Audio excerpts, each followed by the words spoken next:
Hello student, welcome to our exam B. आज के इस वीडियो में हम डिस्कस करेंगे quant strategy for SBI clerk mains 2024 and 2025। जैसे कि आपको पता ही है, एसबीआई क्लर्क प्रीलिम्स का एग्जाम हो चुका है, तो मेंस के लिए अब हम क्वांट कैसे प्रिपेयर करें आज के सेशन में हम डिस्कस करेंगे। तो सबसे पहले देखिए, हम यहाँ पर एग्जाम पैटर्न देखते हैं। तो प्रीलिम्स का एग्जाम पैटर्न तो हमें क्लियर ही है क्योंकि हम एग्जाम ऑलरेडी दे चुके हैं। ठीक है, मेंस के एग्जाम पैटर्न की बात करते हैं तो मेंस में जो क्वांट सेक्शन का वेटेज है, तो देखिए वो हमारा 50 क्वेश्चंस का 50 मार्क्स का है, और जिसके लिए हमें टाइम ड्यूरेशन जो मिलती है वो 45 मिनट्स मिलती है। ठीक है, हमारे पास अगर हम ओवरऑल में कंप्लीट मेंस एग्जाम्स का एग्जाम पैटर्न दे देखें तो सबसे पहला टॉपिक है हमारा जर्नल इंग्लिश, जिसमें number of question is 40 and 40 marks के होते हैं और time duration is 35 minute. Second section is quant में 50 क्वेश्चंस पूछे जाते हैं, 50 मार्क्स के होते हैं एंड 45 मिनट्स आपको टाइम ड्यूरेशन मिलती है। Third topic is reasoning and computer aptitude, जिसके लिए हमें 50 क्वेश्चंस पूछे जाते हैं जो 60 मार्क्स के होते हैं और time duration is same 45 minute. And fourth section is general awareness, जिसके लिए 50 क्वेश्चंस होते हैं 50 मार्क्स के और time duration is 35 minute. Total हमारे 190 क्वेश्चन होते हैं 200 मार्क्स के और time duration is 2 hours 40 minute. ठीक है, तो ये हमारा मेंस एग्जाम का एसबीआई क्लर्क का एग्जाम पैटर्न है, जिसमें क्वांट की इंपॉर्टेंस की बात करते हैं तो 200 में से एक तरीके से 200 में से 50 मार्क्स का यानी 1/4 का वेटेज आपका एक क्वांट सेक्शन ही यहाँ पे लिख देता है। तो हमें ये हमारे लिए क्या है, एक इंपॉर्टेंट सेक्शन हो गया फर्स्ट थिंग। और यहाँ देखिए, यहाँ पर सेक्शनल कट ऑफ भी होती है। ठीक है, टाइम ड्यूरेशन भी आपकी सेक्शनल है, तो हमें ऐसा नहीं है कि हम एक सेक्शन को स्किप कर सकते हैं, तो ये हमारे पास ऑप्शन नहीं है, यानी हमें क्वांट को तो प्रिपेयर करना ही है। ठीक है, और ये एक इंपॉर्टेंट वेटेज भी रख रहा है साथ के साथ। ठीक है, तो सबसे पहले हम अब यहाँ पर देखते हैं कि हमारे एसबीआई क्लर्क का क्वांट सेक्शन का सिलेबस क्या है। तो देखिए, सिलेबस जो हमारा प्रीलिम्स का है वही सेम मेंस के लिए, बस हमारे क्वेश्चन के लेवल चेंज हो जाता है। अगर हम नंबर सीरीज की बात करें तो नंबर सीरीज से अगर हमारे प्रीलिम्स में इजी टू मॉडरेट क्वेश्चन आते हैं तो आपके पास मेंस में मॉडरेट टू डिफिकल्ट आएंगे। जैसे डीआई हमारी प्रीलिम्स में इजी लेवल आई है या इजी टू मॉडरेट आई है, तो यहाँ पर मॉडरेट टू डिफिकल्ट आएगी। सिर्फ वही चेंज होगा, बाकी टॉपिक वाइज हमारा पैटर्न सेम रहता है एसबीआई क्लर्क का। जैसे हमारा first topic is number series, next is a data interpretation, next is simplification and approximation, quadratic equation, data sufficiency, ratio and proportion, profit and loss and discount, average, mixture allegation, percentage, time and work, simple interest and compound interest, time and distance, partnership, ages, probability, permutation and combination and mensuration। ये हमारा quant section का overall syllabus है। ठीक है, जो हमारे prelims के topic थे सेम हमारे मेंस में होते हैं। ठीक है, अब यहाँ पर हमें किस टॉपिक को क्या इंपॉर्टेंस देखनी है। ठीक है, हम कैसे किस स्ट्रेटेजी से प्रिपेयर करें मेंस के लिए कि हम क्वांट को इजीली क्लियर भी कर लें। ठीक है, एंड उसमें स्कोर भी करें। तो देखो, कभी भी हमें किसी भी सेक्शन की स्ट्रेटेजी प्लान करने के लिए सबसे पहला स्टेप क्या करना चाहिए, हमें प्रीवियस ईयर क्वेश्चन पेपर को सॉल्व करना चाहिए। ठीक है, जिससे हमें ये डिसीजन मिल जाता है कि हमारे पास किस टॉपिक से क्या वेटेज आएगा। ठीक है, किस टॉपिक की क्या इंपॉर्टेंस है, किस टॉपिक को हम स्किप कर सकते हैं लास्ट टाइम में और किस टॉपिक को हमें बहुत अच्छे से करके जाना।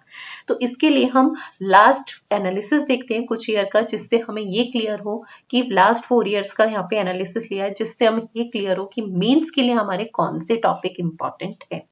तो देखिए, यहाँ पर हमने 4 ईयर का एनालिसिस लिया है क्वांट सेक्शन में।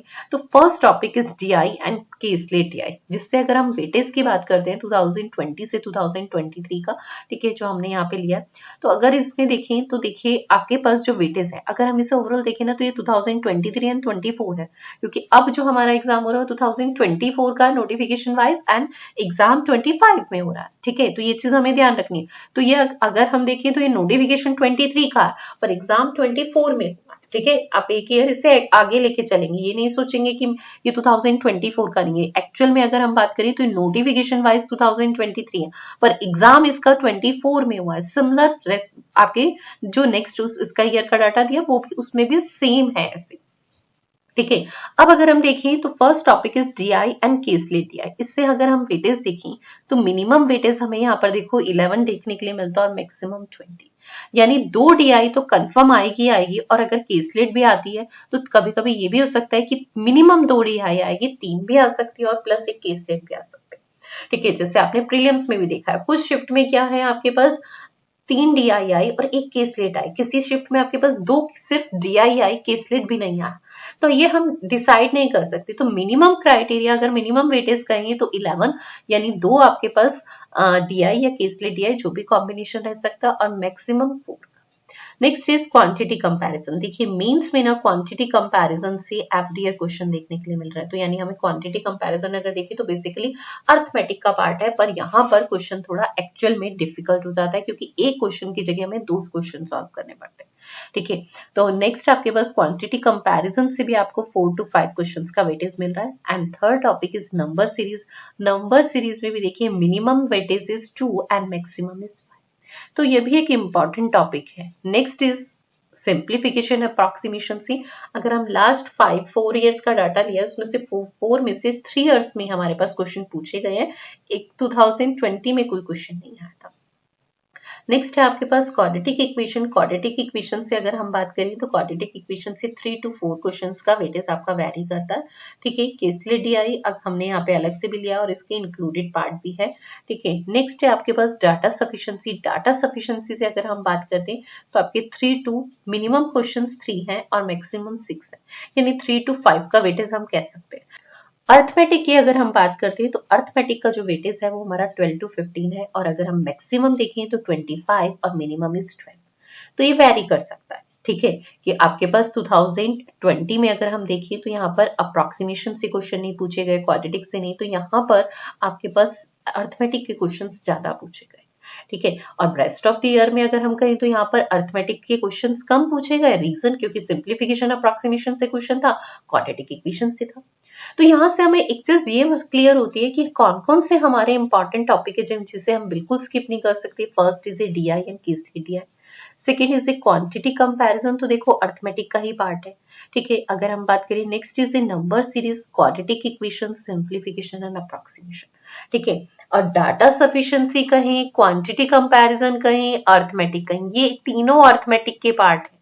ठीक है, ये तीनों ही अर्थमेटिक के पार्ट है। क्वेश्चंस की फॉर्म चेंज की जा रही है डाटा सफिशिएंसी की फॉर्म में और क्वांटिटी कंपैरिजन में, पर ओवरऑल अगर हम देखें तो अर्थमेटिक। तो यहाँ से एक कंक्लूजन और मिलता है हमें कि अर्थमेटिक का मेंस में एक बहुत अच्छा वेटेज है, प्रीलिम्स में वाले बहुत कम था, पर मेंस में एक बहुत अच्छा वेटेज है, तो हम अर्थमेटिक को स्किप करके नहीं जा सकते।